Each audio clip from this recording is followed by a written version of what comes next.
Hey, what's going on YouTube? Today we're going to be looking at lists.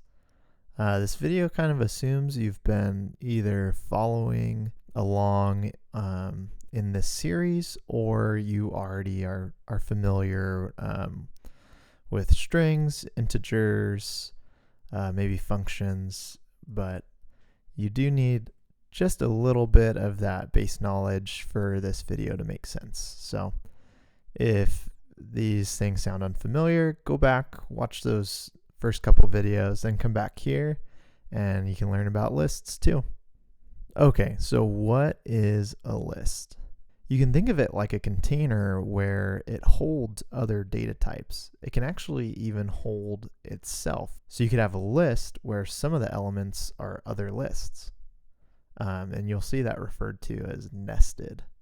This idea of some element inside of another element. So what do they look like? The syntax is pretty simple. It's just these square brackets, and then inside it's a comma separated kind of collection of elements. For example, we could have a string in there. Let's say Ted.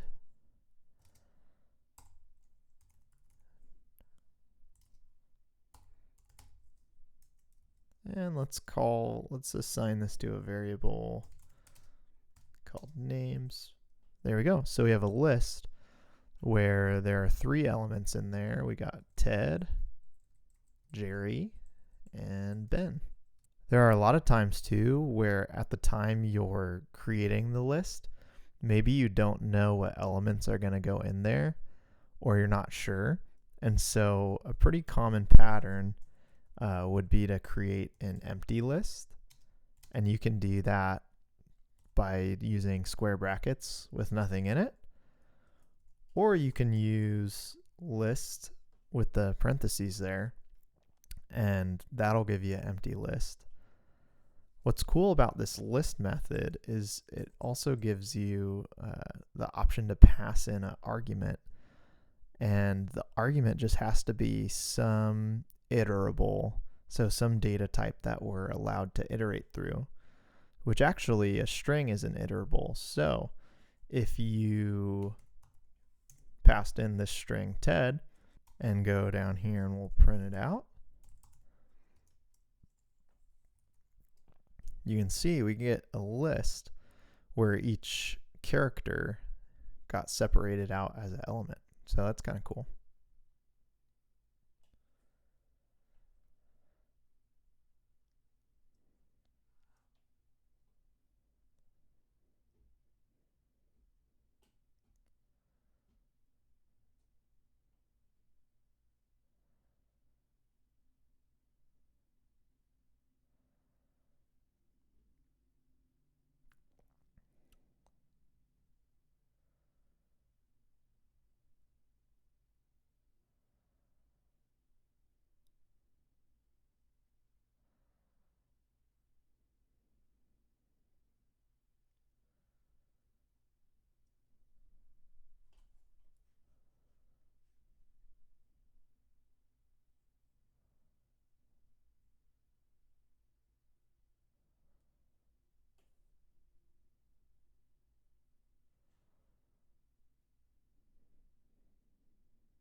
This list data type also comes with some methods that we can use for adding data, removing data, and getting some general information from the list, like how long it is. One thing we can do to add data to the list, it's called append. So names is our list there, and we want to append, let's say Todd, and that'll put that at the end of the list. You can see that right here. Now maybe later on we want to remove that because we don't need it anymore. Remove Todd, and he's gone.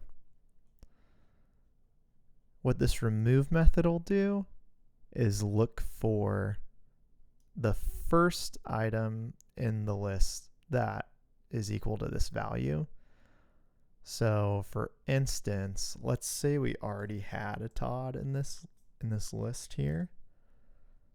We would see that once we append Todd to the end, this remove method is going to find this first Todd. So we'll still see Todd at the end. So let's run it, check it out. So you can see it removed that first Todd from our list and left that second Todd. Now let's say we're curious actually how many Todds are even in our list. What we can do is call count, and you pass in what you're looking for. So in our case, we're looking for a string that says Todd, and we want to know how many times that's in the list. So if we run that, we get back 2 because we have this one here when we created the list, and then we appended 1 to the end. So it comes back with 2. We can also, kind of in a similar train of thought, we can get the length of the entire list there. You can remember this because it's kind of like an abbreviated version of length, just len. And then we pass in the list that we want to get the information about.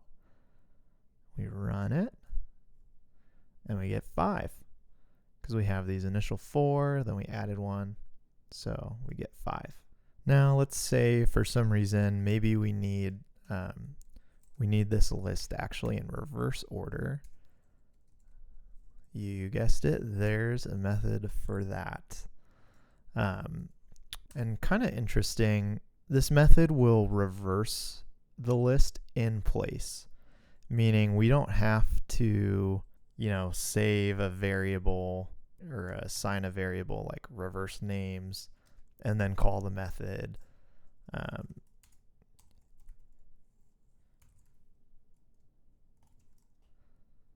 We don't have to do that because this method will perform the operation in place. So get rid of that. And we can see, there it is. The first one, Ben, Jerry, Ted, Todd. Does it in place. We can also grab just the last item out of the list by calling pop. What that does is it removes the last item from the list and returns it. So we can store that in a variable here. Equals names.pop. Then let's print out the list of names, and we'll also print out what that last item was, which will be last item. Cool, let's run it. So you can see after we popped the last item from that list, we get only these 3 when we print out the list, and we passed in that last item into the string. So it could be useful, in some type of situation where you just want the last thing you added to the list. Maybe you're appending a bunch of things, and then it's kind of last in, first out. But this pop also has an optional argument you could pass in, and that would be the index or position of an element that you would like to remove from the list and return. So when you don't pass an argument, it just defaults to the very last position in the list. But you can provide index and it will remove that from the list and return it. So in our case, let's say, well, let's talk about index though, because you might be thinking like, okay, this would be 1, 2, 3, 4. But what lists use, and you'll see this a lot in programming, it's not just this specific data type in this specific language. A lot of different data types across languages are going to be zero-based index. So instead of starting with 1, I'm sure like most people learning how to count as little tots or whatever, you learn to count, okay, that's 1, that's 2, that's 3. But when we're referring to the position in lists, we start with 0. So the index for Todd, he's in the 0th index, or the 0th position. And then he's got an index of 1. Jerry's got an index of 2. So not terribly complicated, but sometimes at the beginning when you're referencing their indexes, you'll probably have some of those moments where you're like, what the heck? The computer's disobeying me. But no, it's not. It's 0-based index, so might be off by 1. So let's try passing in that index. We'll just rename this some item, and an item we removed. Yeah, let's get rid of Ted. So 0, 1, if we pass in an index of 1 and we run that, you can see we still have Todd, Jerry, and Ben, and it popped Ted. We can also, let's say we don't want to remove Ted, we just want to access that index. We can do that by referencing the name of this list. So we got names, and then similar to creating the list, we've got the square brackets, but in the square brackets, we can put an index. So if we do Ted, just for illustrative purposes here, let's get rid of this.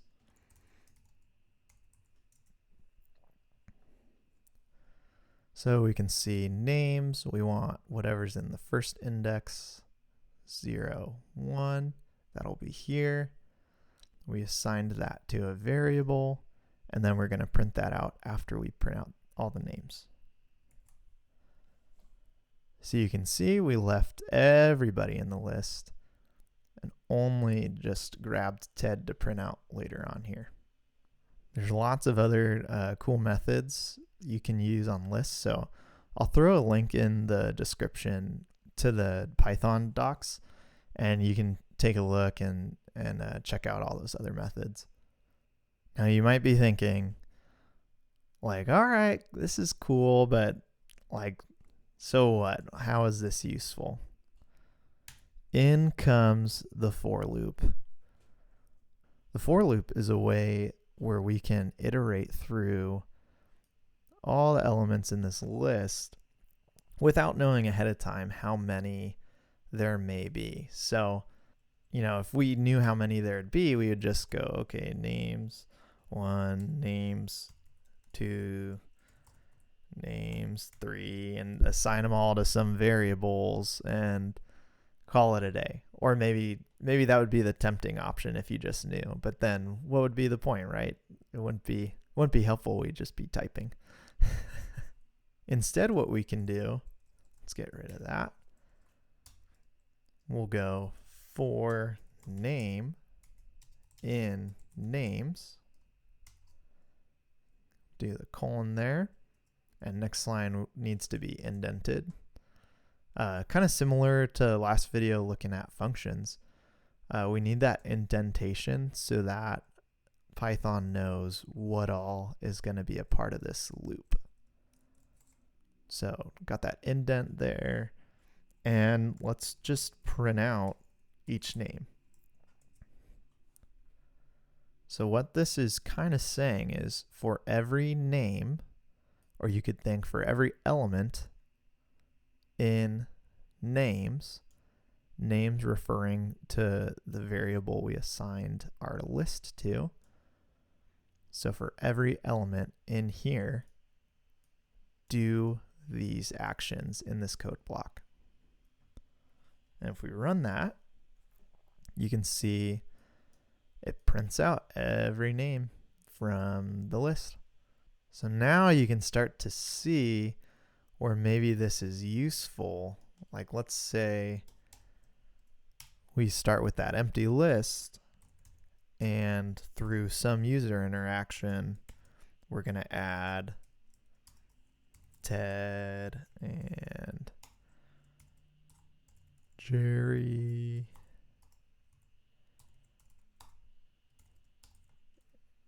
Aaron,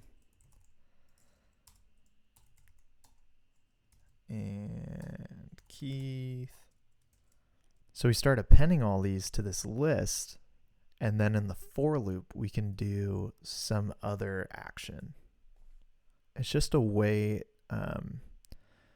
kind of like a function where you can give those same instructions with different inputs. And so this part up here for name we could have named anything. We're naming a variable there that then we can reference inside of this code block. So you can name this same rules as naming a variable. You just can't use reserved words, right? You can't name it print, can't name it in or for. So none of that, but you know, name it whatever. Ideally, you're gonna name it something descriptive that'll help you out when you're reading it. But yeah, you're just naming that variable to reference down here. Now let's take this a step further. What if we only want to print certain things to the console? Like maybe we're only really curious about like printing out if there's any Jerrys in the list. We can use what's called an if statement. So it's going to evaluate some condition we set. And if it's true, then it will evaluate another code block. So let's say if name, right? That's our variable that each item in the list will be. So if name equals Jerry colon indent. So now when it goes through each item in this list, it's going to check if the name, right, if that string, that element in the list is equal to this string, then it's going to print it out. So let's run that, see what we get. We only got Jerry. So you can see how this starts to kind of open some doors for you to create kind of like logic, right? I mean, not kind of like it, you're creating logic for your program, because you're deciding if this condition, do that thing. You could also do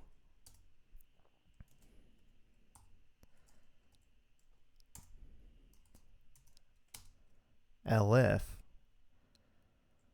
which is kind of short for else if. So when you're running through this, if this equals that, do this. Else if name equals Ted, let's print bear. So we can see as it goes through this list, the first item in the list is Ted. So first time through this loop, it checks, oh, are you Jerry? No, okay, I can't print you out. Oh, but is your name Ted? Okay, I'll print bear. You can also specify just else. And this is kind of like a catch-all. So if none of these evaluate to true, name doesn't equal Jerry, name doesn't equal Ted, we can do some other action like not Jerry or Ted. Sad. Yeah, there's some emojis. You can use emojis in here. Actually, I haven't tried it on this online Python, but it should work. There we go. Yep, sad. Aaron and Keith are not Jerry or Ted. So it printed out our little message there. Now we can also do a similar thing with integers. So let's do like this. We've got a list. We're gonna give it some values. Let's say 10. Let's say 50. And I'm just doing this way for fun. If you want to type it out as you're coding along and just go like 10, 30, 50, whatever, doesn't matter. However you want to create it, go for it.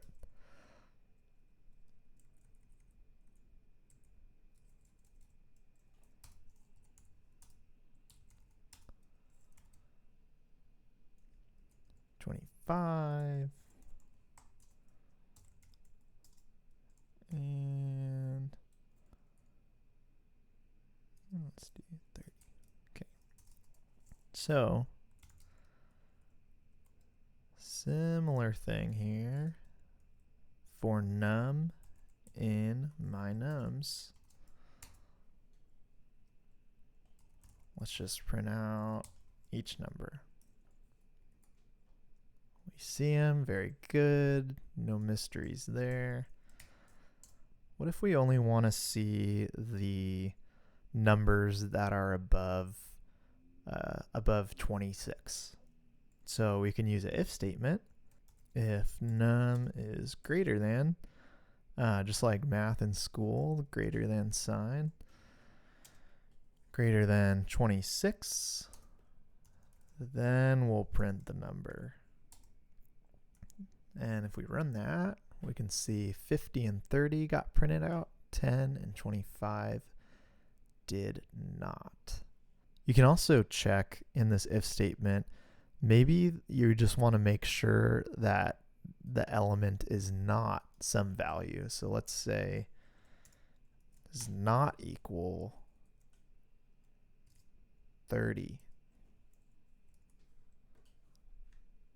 So if it's not equal to 30, we printed out the number. We can see we still got 10, 50, and 25, and just left out 30. Now we can also check membership without going through all of this for loop and put the if statement and then do something. Python kind of gives us a shortcut here where if 30 in my nums, so we're checking if some element is a part of some list, print yes. Otherwise, so else, print no. And let's run that. So we see yes. How about if we comment out this line where we added it to the list? Run that. No. So sometimes you don't even have to do the for loop depending on your use case and what you're trying to do.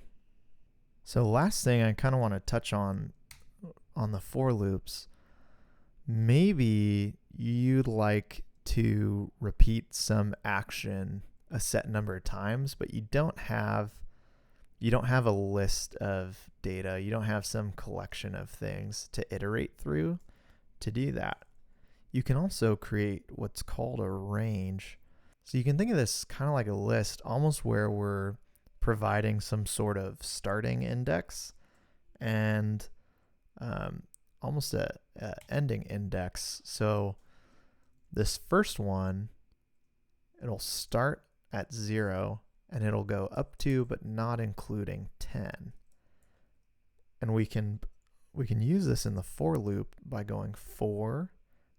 Kind of convention is use I as the variable there, but same idea. You can name this variable whatever you'd like. We just need to make sure it's descriptive so you know what you're doing once you reference it from inside this code block. So for I in range 0 up to but not including 10, let's just print I. So there you go, 0 up to but not including 10. So this is cool because maybe you need to generate some kind of text to bring over to another document or whatever. You can just some text, and maybe it just needs the number after it, like that.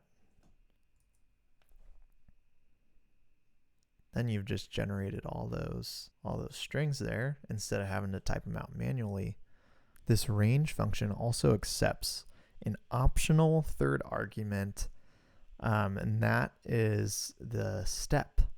So you could kind of skip, like maybe you go every other. So let's give it 2. So instead of looping over every integer between 0 up to not including 10, every 2. So let's run that, see what we get.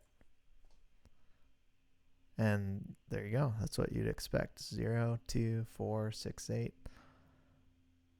So if you don't include this third argument there for the step, it'll default to 1. So you just get every integer in between. So it should be the same as this. Oh.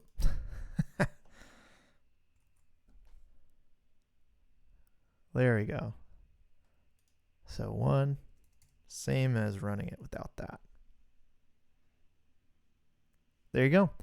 Well, that's going to do it for this video. So please like, subscribe, comment. Thanks for watching.